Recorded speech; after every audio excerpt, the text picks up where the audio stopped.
बिस्मिल्लाहिर्रहमानिर्रहीम। अस्सलामुअलैकुम नाज़रीन, उम्मीद है आप लोग खैरियत से होंगे। अच्छा जी, आज का हमारा प्रोजेक्ट है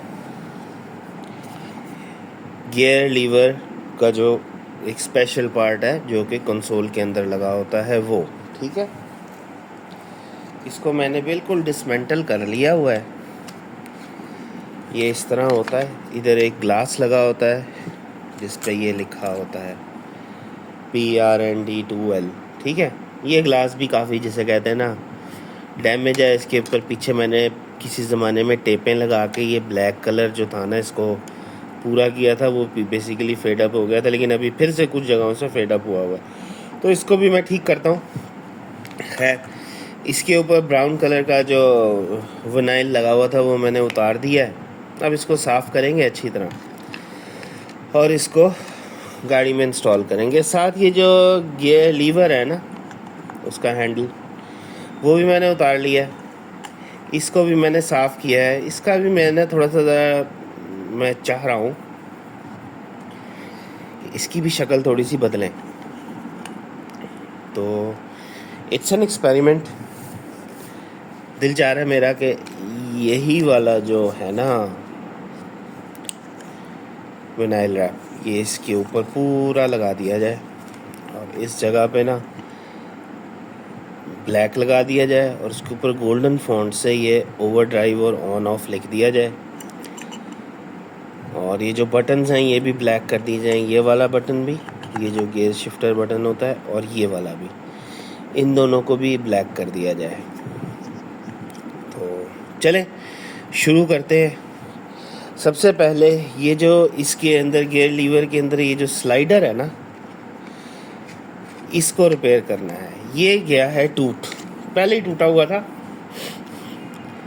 मतलब ये कि बहुत पहले भी ये टूटा हुआ था। इसका ये पीस अंदर ही फंसा रहता था, सिर्फ ये चल जाता था थोड़ा सा, तो फिर मैंने खोल के इसको जोड़ने की कोशिश की थी, तो पर जुड़ा तो ये नहीं, लेकिन इसको टेप लगा दी थी तो ये जुड़ा रहा। मसला ये है कि ये जुड़ता क्यों नहीं है, क्योंकि ये जो प्लास्टिक है ना ये एग्जैक्टली वही प्लास्टिक है जिस प्लास्टिक की ये सुपर ग्लू की बोतल है। अब आप देखें, सुपर ग्लू की बोतल के अंदर सुपर ग्लू होती है और सुपर ग्लू इस बोतल के साथ नहीं चिपकती, ठीक है ना। तो इसका मतलब है कि ये एक ऐसा प्लास्टिक है जो कि सुपर ग्लू के साथ एडहेसिव नहीं है। तो ये भी वही प्लास्टिक है कि इसके ऊपर आप सुपर ग्लू जितनी मर्ज़ी लगा लें, सुपर ग्लू इसके साथ नहीं चिपकेगी, उतर जाएगी, यूं करके उतर जाएगी नाखून से। तो ये और ये सेम प्लास्टिक है। अब इन प्लास्टिक को जोड़ने का मेरे पास और अच्छा, और ये है देखिए कितना बारीक, आप देख रहे हैं बिल्कुल 1 mm थिक है ये, इससे ज़्यादा इसकी थिकनेस ही नहीं है। तो इतने बारीक प्लास्टिक के ऊपर अगर आप सुपर ग्लू लगा भी लें तो वो वहाँ से ही टूट जाएगा दोबारा। तो अब इसको हल्का सा टांका तो लगाना ही है, चाहे जो मर्ज़ी हो। तो वो उसके लिए मैंने ना ये सोल्डिंग आयरन गर्म करके रखा हुआ है। मैं देखता हूँ इससे मेरा अगर थोड़ा सा गुजारा तो हो ना, क्योंकि ये बहुत ही ख्वार करेगा बाद में। अब ये मैं पहली दफ़ा इसके साथ ये करने लगा हूँ। वाह, तो बड़ा मज़े का जुड़ा है यार, 1 सेकंड में ही जुड़ गया। चलो अच्छी बात है। तो बस ये थोड़ा सा गुजारा करे, ये थोड़ा सा आसरा करे मेरे साथ बस।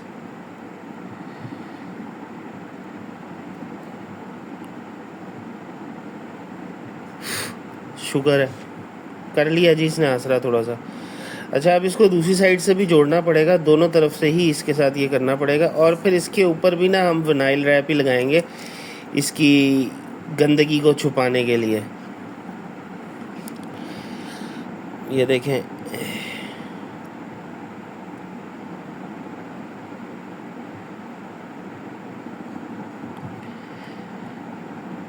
ये नहीं जी, ये यहाँ से भी जुड़ ही गया एक किस्म का, अल्लाह करे।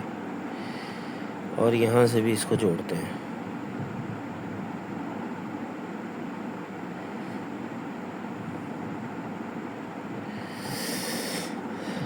दुआ करें जो हमने किया है वो ठीक रहे, आमीन।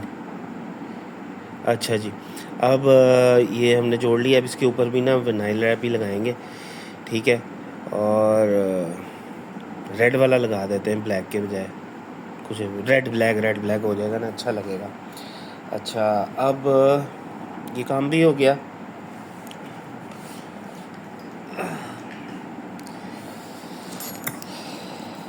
ये विनाइल रैप इस पे आता है,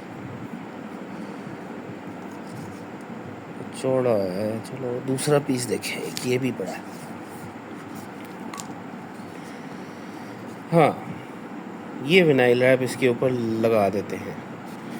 विनाइल रैप लगाने से पहले इसकी थोड़ी सी सफाई करनी पड़ेगी ताकि विनाइल रैप के ऊपर कुछ शो ना हो, क्योंकि ये ज़रा ग्लॉसी विनाइल रैप है। तो ग्लॉसी विनाइल रैप की जो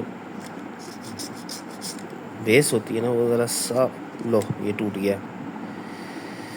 ओहो, चलो फिर लगाते हैं इसको।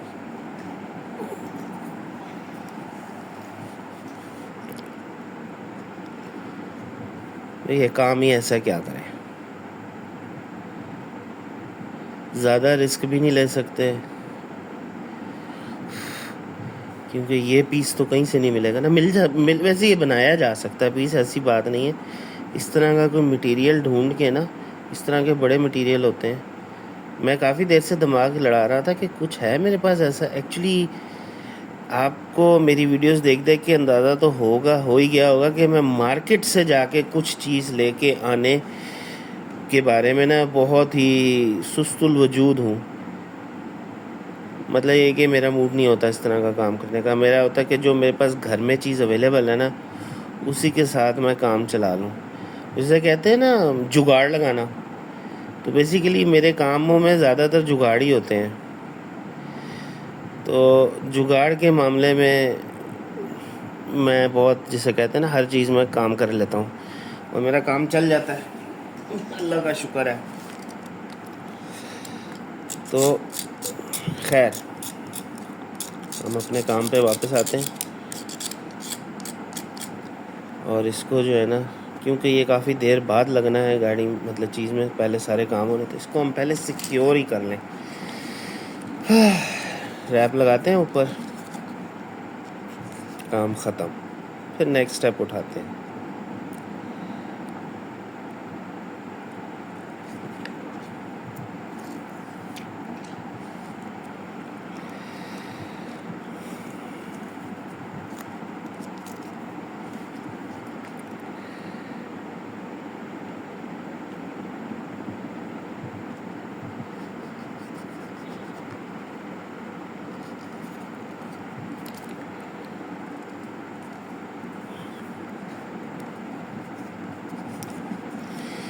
ले जी, ये रैप लग गया इसको, ठीक है। अब कम से कम ये इस साइड से तो मजबूत हो ही गया, वो बाकी काम कर जाएगा। इसने ना अंदर यूँ स्लाइड होना होता है। अच्छा, अब स्लाइडिंग की वजह से ना इस पर स्क्रैचेस भी पड़ेंगे, तो उस चीज़ का हल ये है कि एक्चुअली ये इस तरह बैठता है ना अंदर यूँ, तो हम इस तरह, ये इस तरह स्लाइड करेगा इसके अंदर यूँ यूँ करके। तो हम क्या करते हैं कि इस जगह पे और इस जगह पे ना कोई फैब्रिक का पीस या फोम, हाँ फोम लगाया जा सकता है। इधर और इधर हम ना फोम लगा देते हैं, ताकि जो डर्ट है ना वो इसके ऊपर से साफ़ होती जाए। इस प्लास्टिक के साथ जो है ना, ये रगड़ ना खाए इस प्लास्टिक के साथ, ठीक है ना। और फिर इस तरह फिर ये शाइनिंग ही रहेगा, गंदा नहीं होगा, काफ़ी देर चल जाएगा। उसके बाद फिर दोबारा चेंज कर देंगे अगर ख़राब हो गया तो, यही किया जा सकता है। तो ये है कि ये तो हो गया हमारा तैयार। इसको अब काट भी देते हैं ऊपर से।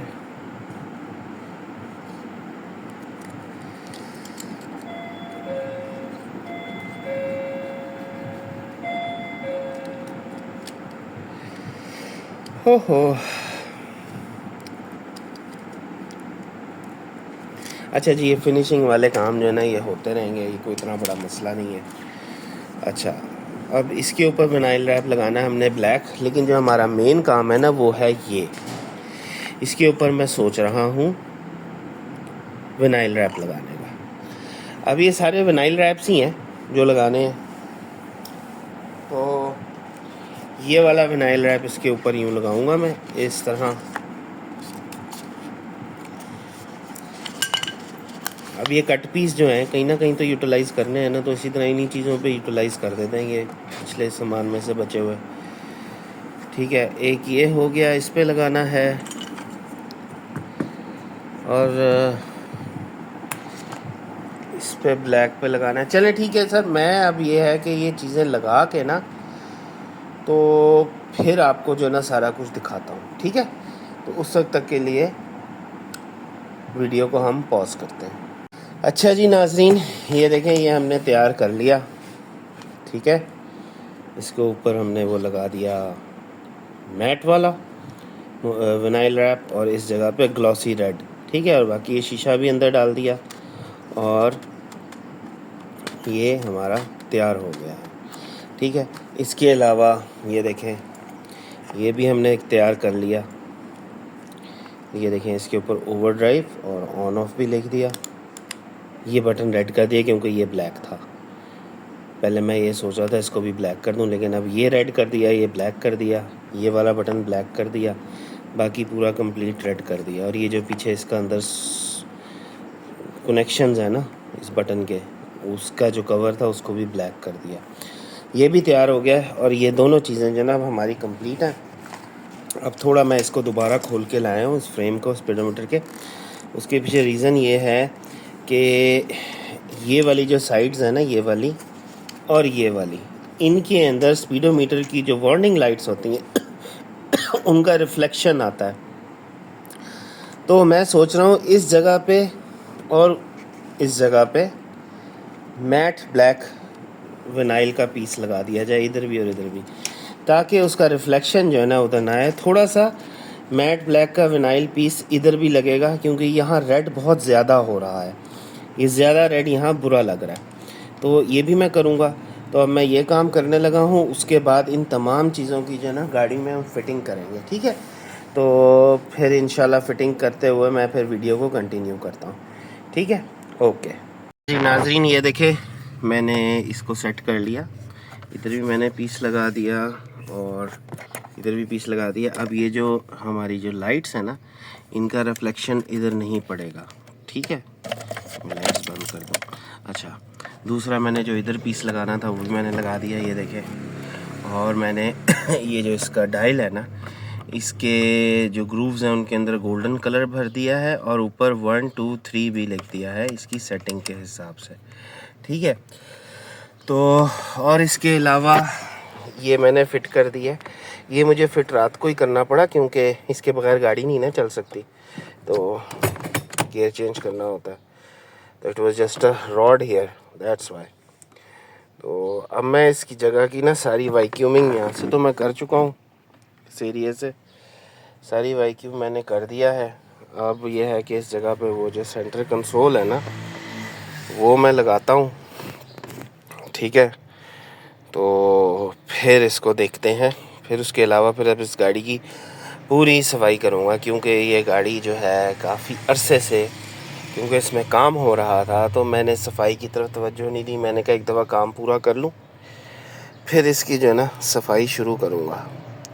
तो खैर अब मैं इसकी सफाई करने लगा, इसके अंदर ये सेंटर कंसोल लगाता हूँ, फिर मैं इसकी सफाई करता हूँ, ठीक है। तो ज़रा वीडियो पॉज करते हैं। अच्छा नाज़रीन, ये लग गया इसका सेंटर कंसोल, फिट कर दिया, कनेक्ट कर दिया मैंने सारा, ठीक है। अच्छा, अब आप ज़रा व्यू देखें ओवरऑल। तो गाड़ी का अब आप लोगों में के ज़हन में एक बात ज़रूर होगी कि मैंने रेड कलर क्यों चूज़ किया। रेड कलर इसलिए चूज़ किया क्योंकि ये जो इसकी सीट्स है ना, इनमें भी ना रेडिश शेड है, तो ये भी रेड है, तो इसलिए मैंने कहा मैच कर जाएगा और वो कर भी रहा है, अच्छा लग रहा है इसके साथ। बाकी ज़रा गाड़ी थोड़ी सी फनकी सी लग रही है, लेकिन खैर कोई नहीं, अब कुछ ना कुछ तो करना ही था ना। और ये ज़रा बहुत प्यारा लग रहा था मुझे प्रिंट उधर पड़ा हुआ। तो ये है कि ये मैंने कर लिया है। अब मैं इस गाड़ी की ना पूरी क्लीनिंग करूँगा, थॉरली इसकी सफाई करूँगा और फिर मैं आपको जो ना एक फ़ाइनल व्यू भी देता हूँ। और सफाई के दौरान मेरे पास एक बड़ा ज़बरदस्त आइडिया है, वो भी मैं आपको बताता हूँ, ठीक है। तो चले अब मैं ज़रा सफाई करने लगा हूँ। अच्छा नाजरीन, सफाई में कर रहा था तो मेरे जहन में एक आइडिया आया, वो ये कि मैंने यूजुअली उधर शॉर्ट्स में और यूट्यूब वीडियोस में देखा है कि इस एरिए में वो वाइब्रेशन के लिए ना कोई चीज़ रखते हैं तो मैट में से, मतलब कि कारपेट में से ना और ज़्यादा मिट्टी जो है वो बाहर आती है। तो मेरे पास तो वाइब्रेट करने के लिए कोई स्पेशल चीज़ नहीं थी, अलबत्ता मेरे पास ये एक सैंडिंग मशीन है। ये देख रहे हैं आप, ये बड़ी पुरानी सैंडिंग मशीन है, कोई 40 साल पुरानी। तो मैंने सोचा ये रख के ज़रा हम देखें मिट्टी निकलती है कि नहीं। ठीक है, तो ये ले मैं इसको ज़रा ऑन करता हूँ। ओए ओए वाकई यार मिट्टी तो ऐसी निकलती है कि क्या बताऊँ।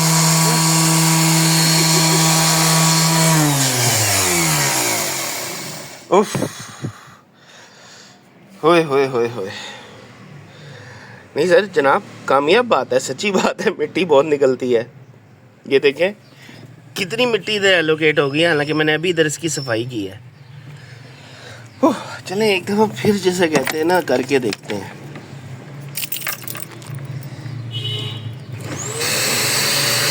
पहले ज़रा मिट्टी कलेक्ट कर लें।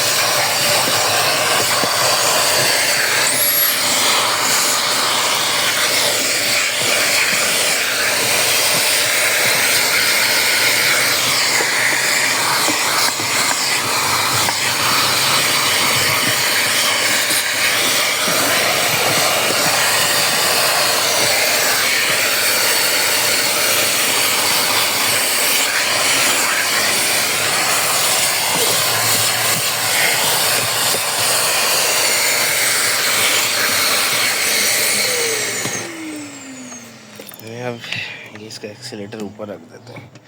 अच्छा, अब इसको एक दफ़ा दोबारा करते हैं।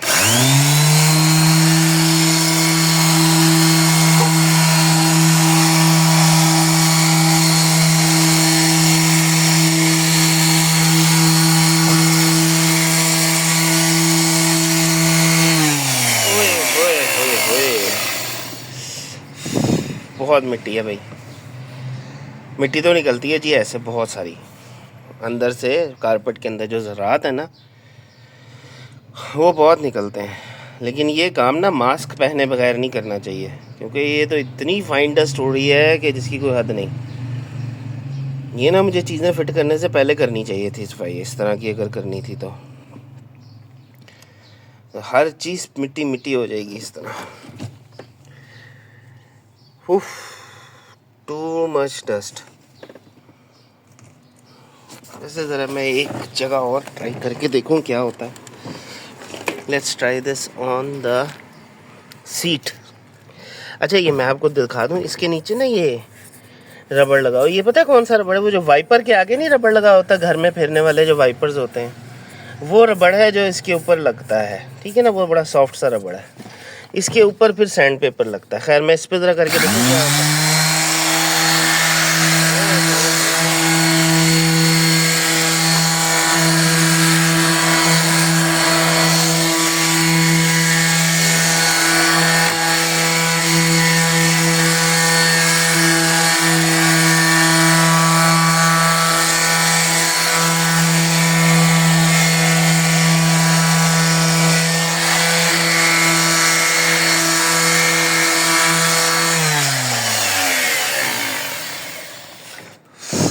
ओहो, तो मैं इतनी गंदी सीट पे बैठता था इतने अरसे से। आप ये देख रहे हैं इसमें से मिट्टी कितनी निकल रही है। ओहो हो, ये देखिए, ये जो मैंने अभी चीज़ें फिट की हैं इनका हाल देखें आप ज़रा। उफ, ओह, इसके लिए तो साथ ना मुझे ब्लोअर चाहिए। ब्लोअर के साथ साथ इसको उड़ाता भी जाऊं, वरना ये तो बहुत काम ख़राब होगा। ओह नाज़रीन, बड़ा डिफ़िकल्ट टास्क मैंने अपने हाथ में ले लिया है और मेरा दिल कर रहा है कि मैं मिट्टी सारी निकालूं। क्यों, चलें देखते हैं जनाब, ऐसा करते हैं इसके ऊपर ना ओए कुछ करते हैं। चले मैं इसको जो है ना फिर करता हूँ, फिर मैं आपको रिज़ल्ट दिखाता हूँ। ये तो कम से कम जो है ना 2 दिन तो इसी काम पे ही लग जाएंगे, इसकी सफाई पे ही। तो अब तक के लिए इतना ही, फिर इंशाल्लाह मुलाकात होती है। अल्लाह हाफ़िज़।